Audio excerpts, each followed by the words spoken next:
Hello বন্ধুরা, স্বাগতম আমাদের মজার দুনিয়ায়। ছোট্ট দুনিয়া।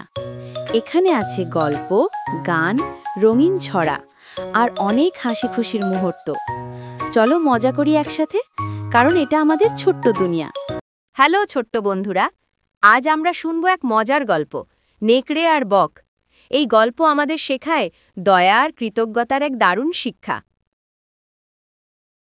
এক ছিল এক ভয়ঙ্কর নেকড়ে।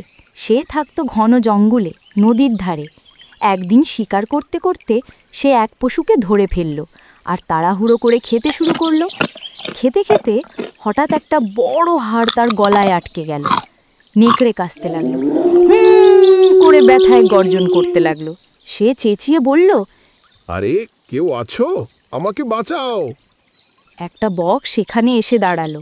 বক বলল, তুমি চাও আমি তোমাকে সাহায্য করি? হ্যাঁ, দয়া করে এই হাড়টা বের করে দাও, আমি তোমাকে পুরস্কার দেব। নেকড়ে কষ্টে মাথা নাড়ল। বক তার লম্বা ঠোঁট দিয়ে সাবধানে নেকড়ের গলার ভেতরে ঢুকল। সে হাড়টা টেনে বের করে আনলো। নেকড়ে বড় করে শ্বাস নিয়ে বলল, এখন বেঁচে গেলাম। বক খুশি হয়ে বলল, তুমি তো বলেছিলে পুরস্কার দেবে। পুরস্কার? তুমি এখনো বেঁচে আছো, এটাই তো তোমার পুরস্কার।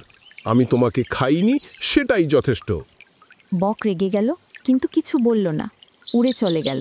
বন্ধুরা, এই গল্প থেকে আমরা কি শিখলাম? আমরা শিখলাম যে স্বার্থপর লোকের উপকার করলে কৃতজ্ঞতা আশা করা উচিত নয়।